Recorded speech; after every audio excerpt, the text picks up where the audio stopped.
What is the world that you dream of? What should that world look like? What would a fair and just world look like?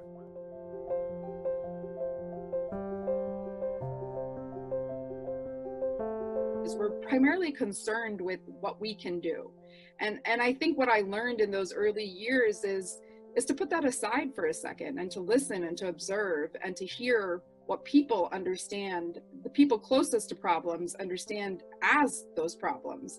And so getting out of the office and listening and really creating a space to hear both their understanding of the problem and their wisdom about what the solution to that problem is, allowed me to then think about how do I use my legal skills in service of that. We want to make sure that we get this work to a place with our community that we're building where honestly, there's no need for us to do this anymore, because the systems that we are working on, they would have been revamped and reimagined and shifted in a place and in a way where it's no longer needed to have a conversation about making access to capital for everybody, right? That capital will be available, affordable capital will be available for everybody, that the conversation around collateral will be completely different. Before the pandemic, I would talk about my work that we need to democratize the patent system, and people would sort of look at me blankly. I think today there's a growing global movement of people who understand that the monopolistic systems that we have in place are preventing vaccines from reaching most of the world, including in this moment, very tragically, India. And not just vaccines, treatments, PPE, ventilators, all the requirements of what we need to combat the pandemic. And so with many, many organizations worldwide, we're trying to bring heat to the US administration and to the G7 in particular, that there's an obligation to move quickly and transparently and make sure that medical products are reaching people who need them.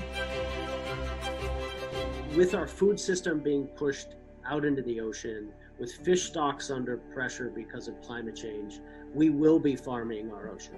The question is, what will that look like? Will it look like massive banana plantations out in the ocean with absent owners that are getting all the benefits while the rest of us just work? Or can it be something beautiful? So in its DNA, we have social justice woven in. We don't privatize our seed.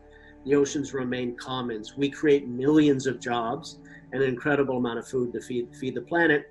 And let's have this be a beautiful future rather than sort of a dark, necessary one. Our culture helps us learn how to count. It helps us learn how to talk to people. It helps us learn how we connect and make new ideas, right? All of that is basically the software of your brain. And so when we force Black children and Black parents and everybody else into these education systems where their culture is not just ignored, but a lot of times vilified, it makes it impossible for them to connect prior knowledge to new information, because we basically tell them that their prior knowledge is unvaluable. So for me, the measuring stick is, are we seeing people being transformed in their own sense of power, like right now? Like folks that weren't necessarily defined as quote unquote leaders, weren't necessarily executive directors of this or that, maybe not even by choice, but were sort of called into this moment to lead. Are people who were homeless, or people who were locked in cages, or people who were locked in violent situations, who felt by the nature of their circumstances disempowered? Is this moment where that gets entirely flipped?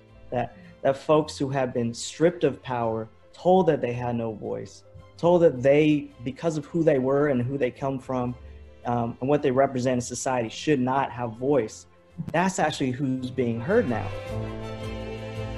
Funders are asking their grantees for their 1 year, 2 year, 3 year impact. And what I find that does, if I stick to it too closely, is it makes me set my sights short. And so instead of thinking about what our contribution to this generation's impact will be, I'm looking at what I need to deliver a year from now or 2 years from now. And the natural result of that is going to be, I'm going to aim lower because I have to deliver in a year. but change takes longer than a year. We are in a moment, and this is a reckoning. And so everything that we do now is so vitally important, but I think we will change our future if we're only focused on what we can accomplish in the next 12 months or 24 months.